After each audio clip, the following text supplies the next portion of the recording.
Hey Wolfies, welcome to my YouTube channel. நம்ம first பார்க்க போற இந்த வீடியோ நேச்சரோட ஏபெக்ஸ் பிரெடேட்டர்ஸ்னு சொல்லப்படுற wolf. இப்போ நம்ம கூட ரொம்ப ஃப்ரெண்ட்லியாவே பெஸ்ட் ஃப்ரெண்டா இருக்கக்கூடிய டாக்ஸ்.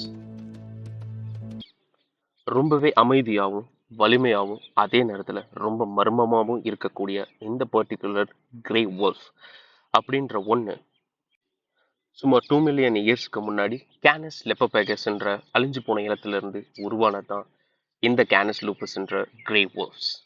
இந்த பர்டிகுலர் கிரே wolves பலாயிரம் வருஷங்களா மனிதர்களோட கனவுலையும் கற்பனையிலையும் வாழ்ந்துட்டு இருந்தது. இவ்வளோ புகழ் பெற்ற நம்ம கூட இன்னைக்கும் பெஸ்ட் ஃப்ரெண்டா இருக்கக்கூடிய டாக்ஸ் பல்லாயிரம் வருஷங்களுக்கு முன்னாடி வேட்டைக்காரனா மாறிய ஒரு சம்பவத்தை பத்தி தான் இந்த கதை.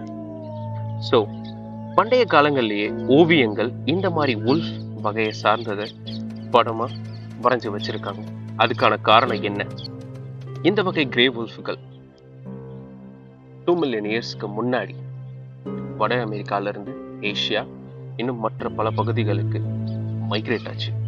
அது மட்டும் இல்லை, எல்லா சூழ்நிலைகளையும் காடுகள், பனிப்படர்ந்த இடங்கள் மற்றும் பாலைவனம் எல்லா இடத்துலையுமே தனக்கு தானே அடாப்ட் பண்ணிக்கக்கூடிய ஒரு சுச்சுவேஷனை தனக்குள்ளேயே வச்சிருக்கு. பிளஸ் இதோட வேட்டையாடுற திறன், இதோட வேட்டையாடி இரைய வீழ்த்தக்கூடிய அந்த ஒரு பர்டிகுலர் ஸ்கேல் டாக்டிக்ஸ் ஓநாய்களை பொறுத்த வரைக்கும் கம்மியா தான் இருந்தது. ஆனா இதே ஓநாய்கள் மனிதர்கள் வேட்டையாடப்பட்ட அந்த பர்டிகுலர் விலங்குகளை தனக்கு சாதகமா பயன்படுத்தி அவங்க கிட்ட இருந்து வேட்டையாடி சாப்பிட்டு வந்துட்டு இருந்தது. இந்த பர்டிகுலர் ஓநாய்களை ரொம்ப காலமா போராடிட்டு இருந்த மனிதர்கள் அதே இரைய வேட்டையாடுறதுக்காக தனக்கேத்த மாதிரி அந்த நரிகளை வளர்க்க ஆரம்பிச்சாங்க.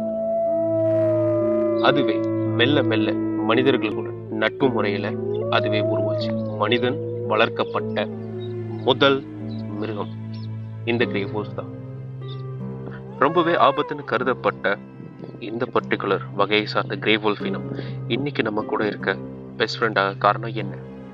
அதை இன்னும் டீட்டெயிலாக ஆராய்ஞ்சு நெக்ஸ்ட் வீடியோவில் உங்களுக்கு கண்டிப்பாக இன்னும் சுவாரஸ்யமாக தரேன். அது வரைக்கும் உங்கள் சப்போர்ட் எங்களுக்கு கண்டிப்பாக தேவை. Please like, share and subscribe. And இதே மாதிரி ரொம்ப பழமையான ஆபத்து வாய்ந்த இல்லைன்னா உங்களுக்கு பிடிச்ச மிருகங்களை பற்றி கமெண்ட் பண்ணுங்கள். தேங்க்யூ.